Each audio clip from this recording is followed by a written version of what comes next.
Good evening. Thanks for sticking around after the game. A memorial service held in White earlier today for the former pastor of the First Baptist Church. It was for Dale Getz, the military chaplain who was killed in Afghanistan earlier this month by an IED.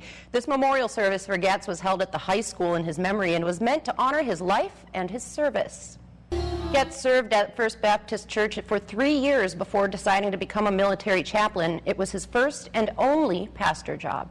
Well, Governor Rounds will make a stop in Renner tomorrow afternoon to tour preparations for flooding and any damage the town has encountered. Earlier today, inmates, volunteers, and county employees spent the day sandbagging to protect the fire station and houses from potential flooding. The National Weather Service has predicted that the Big Sioux River will rise to the highest level it's been since 1993. Emergency Manager Lynn DeYoung says they figure 150 people will be impacted, 40 to 50 homes and the fire station. Now, meanwhile, the Minnehaha County Sheriff's Office and the Highway Department are advising no travel in eastern Minnehaha County because of flooding. The only north-south routes in that part of the county that are clear right now are Cliff Avenue and Interstate 29. Roads leading into Renner are also closed. And in Sioux County, the road crossing into South Dakota at Beloit is closed on the South Dakota side. Now, you're reminded not to drive around barricades because not only is it dangerous, it's illegal. And an update on flooding, it's changed from moderate to major for the Big Sioux at Haw, and it's changed from minor to moderate for the Rock River at Rock Valley. Pumping the sewage below the spot where we get our water, so it's said to be safe, and there doesn't seem to be very many concerns downstream either. And we also talked to Tom Kane, the Public Works Director in Hayward in Iowa. He says that the city's aquifer is just fine right now, and they're just monitoring chlorine levels and don't anticipate any problems with the city's drinking water supply. Reporting live, Annie Stensrud, KSFY Action News, Sioux Falls. Well, Brian and Katie, this project has been in the works for quite a while now. They're partly through Phase 2, and Phase 3 should start sometime in the fall. Now, soon you'll notice trails in certain areas, just like this area that we're at right now, will be closing for that work, and that work continues from here on east over the Big Sioux and Skunk Creek. And this project costs about $50 million total, $16 million for Phase 2 and $8 million for Phase 3. Now, right now, the city is pocketing all of that expense, but they're hoping from the federal government that they can get some reimbursement on this project. Reporting live, Annie Stensrud, KSFY Action News, Sioux Falls. It is astonishing how quickly the water is rising in Renner right now. We were just standing over here on the dirt road just about a half hour ago, and there was nothing there. Just came up so fast out of nowhere.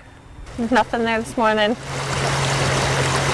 Charlotte Koopman has water in her garage right now. She's waiting to see whether it gets into her house because it's still on the rise. Oh, it's going to get a lot worse. We were hoping it was going to stop. Crest time was 6 o'clock today as of yesterday noon, and they keep pushing it back. So it's going to get a lot worse than it already is. One thing that we keep hearing, how ridiculous it is that this is happening towards the end of September. I wasn't expecting it right now. Thought more when the snow was melting and earlier in the summer it would be worse. That was a little unexpected, I guess. Meanwhile, Matt Ellis has lived in his house for 12 years. This is the first time he's had flooding. Right now, it's in his basement. If it gets higher, it gets up to the main level of the house or not, and if it stays out of the main level of the house, I guess it'll be all right. I don't have anything in my basement, so that's a bonus. Luckily, both Ellis and Klootman have flood insurance, so what gets damaged should be covered. Hopefully the flood insurance will cover the furnace and water heater or anything else that I do have downstairs. In the meantime, Ellis is taking it in stride while he watches the water rise and creep towards his house. There ain't much you can do right now. Just sit there and watch it, I guess. There's a lot of sex offenders in this area. Christy Phillips lives in Central Sioux Falls and knows several dozen registered sex offenders do too, and it worries her.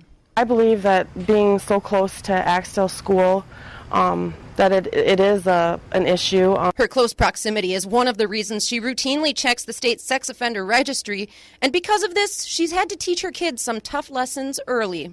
And I tell them never, if they tell you to be quiet, don't be quiet. You scream as much as you want, kick, bite, you do what you got to do. You don't let them take you from the spot that they found you. Right. The U.S. Justice Department says South Dakota's registry is one of the 4 best in the nation. But when it comes to high concentrations of sex offenders in Sioux Falls, Attorney General Marty Jackley says his hands are tied.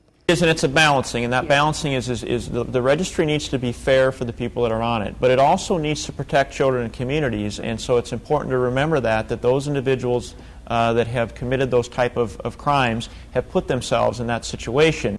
While that's the case, he says it's still being addressed. When it comes to the cluster problem, that was a big debate and a discussion within the legislature, and I think it remains an ongoing discussion. For Phillips, she'd just like to see more space between offenders. You know, it's really hard, you know, violating a person's rights. They just still do have rights. So I think that it's a great idea to spread them apart, especially if it is in a school zone. For 2.5 years, Terry Westaber has brought his dog Earl to the VA hospital in Sioux Falls. Earl also visits other hospitals and nursing homes across the area. No other dog at the VA or coming or going there sees as many people and touches as many lives as Earl Jackson. During that time, Earl has visited the VA Medical Center every week and is loved by the patients, visitors, and staff. If you ask the staff, they will tell you a lot of people set their appointments up strictly on Wednesdays and Thursdays just so they can come and see Earl Jackson, who's the best thing that's happened to the VA in a long, long time. Now his visits to the VA have stopped after Westaber got a letter from the VA stating he could no longer bring Earl as of August 31st. That's because they now require all dogs to be certified with an organization, and they're going through the Delta Society of Therapy Dogs. Westaber refuses to join. It's simply an organization. All the paperwork that the VA or the Delta Society for Therapy Dogs would give me would not make my dogs any smarter, any nicer, any better, any quicker, any easier to get to the VA. Just a good puppy dog. The certification policy wasn't always the case. 2 years ago, Laura Jensen began her job as animal visitation liaison. She says at that time the policy was somewhat lax. So we went about a process of reformatting that policy and helping all the dogs that are here with their handlers understand that that is the standard of care for our veterans, and just like any other hospital. Did you lose it, huh? So now every volunteer who brings in a service dog must be certified with the Delta Society. Play dead dog down, way down. We have these policies in place, meaning that dogs need to be certified with a therapy agency in order to protect and keep everyone safe, veterans, staff, and visitors. He's big enough for all three of you to pet him at the same time. That's kind of nice. The reason I will not ever join that society, I have nothing personally against it, except that if I do join it, then I'm obligated to go where they tell me to go. Wonderful dog. Despite Westaber's experience with the VA, Jensen says they can't make an exception for Earl. We have the same policy for all therapy dogs. No matter what a person's experience is, we need to have the same standards so that we're all on the same page. I hope and pray that the people at the VA see the good that that dog does and grandfathers him in on the basis that they should, that he was there before this Delta Society for Dogs even got there